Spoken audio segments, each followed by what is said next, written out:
कथन है कि अंग्रेजी ही विश्व की संपर्क भाषा है, अतः यही राष्ट्रभाषा हो सकती है। ये उनकी जो सोच है बहुत छोटी सोच है। ऐसा बिल्कुल भी नहीं है कि क्या कहते हैं, अगर जो है प्रांतीय भाषाओं का महत्व कम हो जाएगा या फिर क्या कहते हैं उनको सफलता नहीं मिल पाएगी, ऐसी बिल्कुल सोच गलत है, झूठी है। क्योंकि हमारे सामने जो है जापान का उदाहरण है, जापान का एग्जाम्पल है। जापान जो है अपनी ही भाषा को प्रोत्साहित करता है, उसी भाषा में जो है बच्चों को पढ़ाई लिखाई एजुकेशन हर चीज उसी में दी जा रही है। और जो है वह उसने जो है दुनिया की सबसे जो है विकसित देश है और बहुत ही अच्छा उसने जो है वहां पर जो है कार्य लोगों ने किया है। और जबकि अमेरिका ने उसके 2 जो क्षेत्र थे उस पर जो है बम गिरा दिया था, नागासाकी और हिरोशिमा पर, और उसने तुरंत जो है उससे जो है अपनी स्थिति को संभाल लिया और वापस जो है विकास की धारा में अपने को स्थापित कर लिया। अतः यह कहना बिल्कुल गलत है कि अगर हम अपनी भाषा में मतलब कि हमें हिंदी का ज्ञान उन्हें जो है प्रत्येक क्षेत्र में सफलता प्राप्त नहीं कर सकता, ये बिल्कुल झूठी धारणा है। इस दृष्टि से इस कथन में क्या है, अंग्रेजी ही विश्व की संपर्क, ठीक है आपको दूसरी भाषा आनी चाहिए, ये बहुत ही अच्छी बात है, लेकिन अपनी भाषा सबसे पहले आनी चाहिए। अपनी भाषा, अपनी संस्कृति, अपने देश पर हमें गर्व होना चाहिए। ठीक है, आगे देखें बच्चों, हिंदी के विकास संबंधी प्रयत्न। राष्ट्रभाषा हिंदी के विकास में जो बाधाएं आई हैं उन्हें दूर किया जाना चाहिए।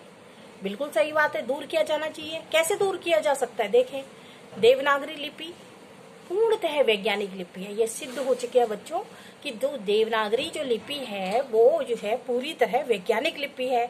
उसमें जो वर्णमाला है, ठीक है, वर्णमाला आपको पता ही होगा, क ख ग घ अंग, जैसा हम बोलते हैं हम उसको वैसा ही लिख सकते हैं। इसमें शिरोरेखा जो ऊपर जो लाइन देते हैं ना, ऊपर जो लाइन देते हैं, ये दैट इज कॉल्ड शिरोरेखा। इसको शिरोरेखा बोलते हैं। शिरोरेखा हो, मात्रा हो आदि के कारण लेखन में गति नहीं आ पाती है ना।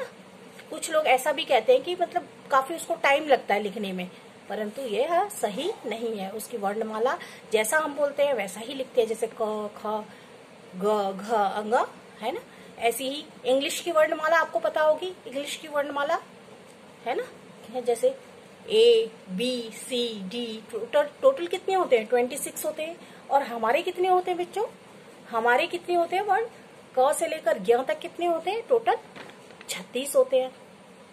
ठीक है, आगे देखें, आपको पता होगा 13 स्वर होते हैं और इसमें व्यंजन होते हैं। इनको स्वर और व्यंजन कहा जाता है। ठीक है, इंग्लिश में, जो कि आपको पता ही होगा, वोबल बोला जाता है।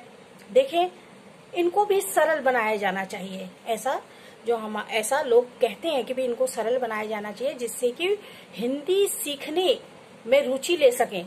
और भी लोग जो है, और भी देशों के लोग जो है हिंदी सीखने में रुचि ले सकें। केंद्र सरकार ने हिंदी निदेशालय बनाया है, जिसकी स्थापना की है और हिंदी के विकास कार्य को गति प्रदान की है। इसके अतिरिक्त जो है एक नागरी परिचारणी सभा भी बनाई गई है।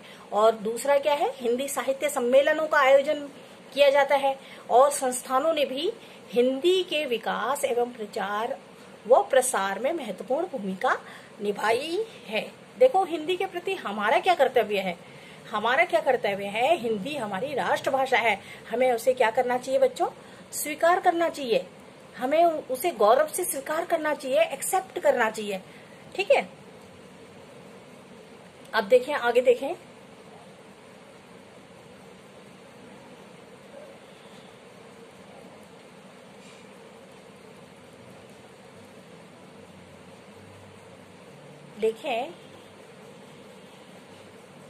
इसमें जो है केंद्र सरकार ने हिंदी निदेशालय की स्थापना की, हिंदी के विकास कार्य के लिए गति प्रदान की। इसके अतिरिक्त नागरी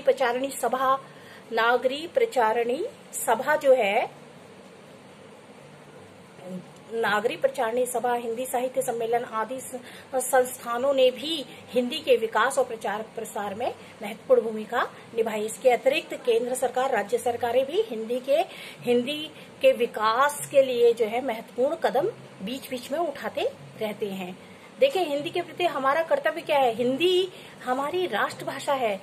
हिंदी हमारी राष्ट्रभाषा है, हिंदी हमारी राष्ट्रभाषा है, उसकी उन्नति ही हमारी उन्नति है। भारतीय हिंदू हरिश्चंद्र ने इसीलिए लिखा है, भारतीय हिंदू हरिश्चंद्र ने क्या लिखा है, निज भाषा उन्नति है, निज भाषा उन्नति अहे, सब उन्नति को मूल बिन निज भाषा ज्ञान के मिटत नहीं हिय को शूल।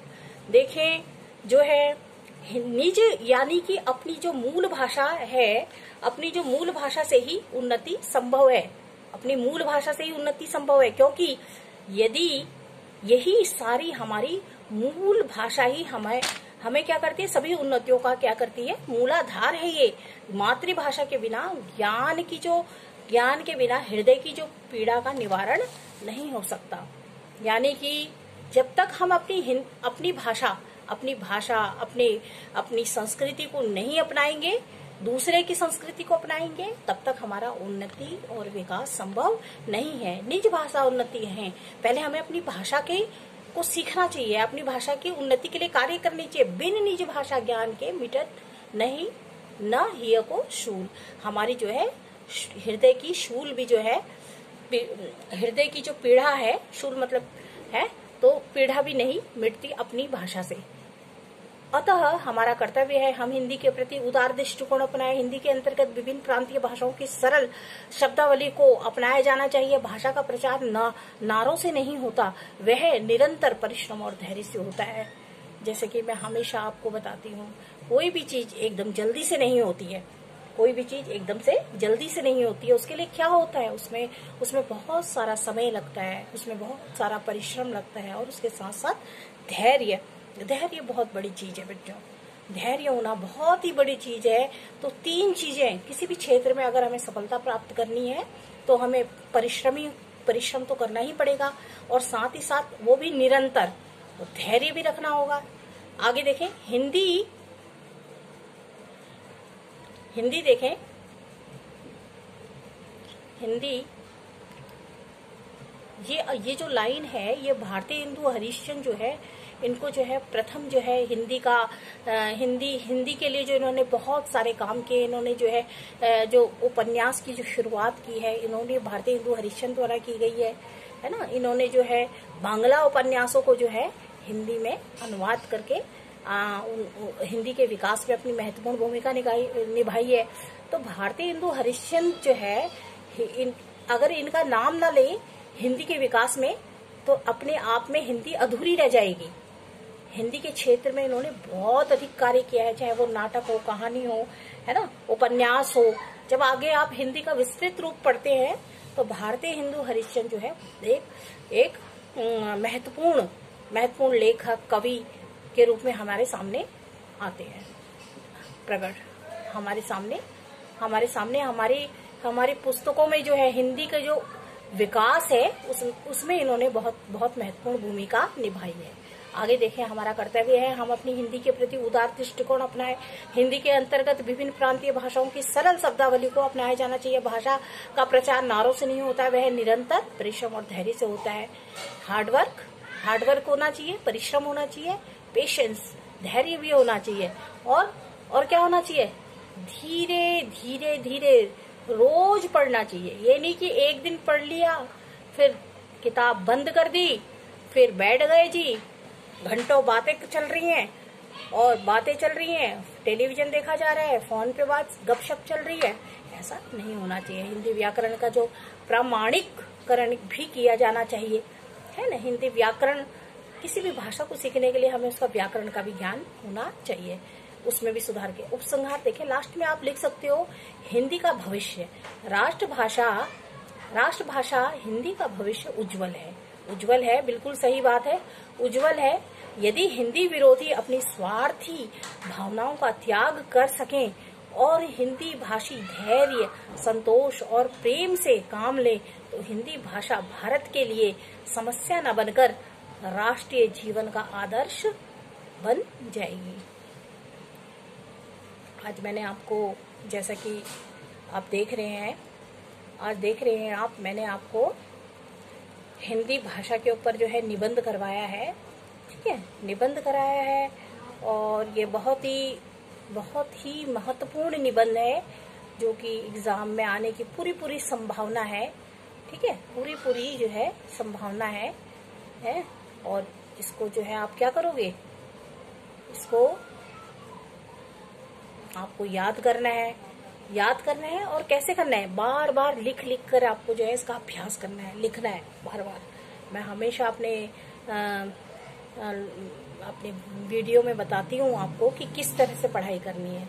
बेटा जब आप किसी चीज को पाने के लिए जब तक मेहनत नहीं करेंगे तो आपको कोई भी चीज प्राप्त नहीं होगी। याद रखना मेरी बात को। अगर आपको जिंदगी में बड़ा आदमी बनना है, ठीक है, बड़ा आदमी बनना है तो उसके लिए क्या करना पड़ेगा, उसके लिए आपको कठिन परिश्रम मेहनत करनी पड़ेगी। किसके लिए, पढ़ाई के लिए।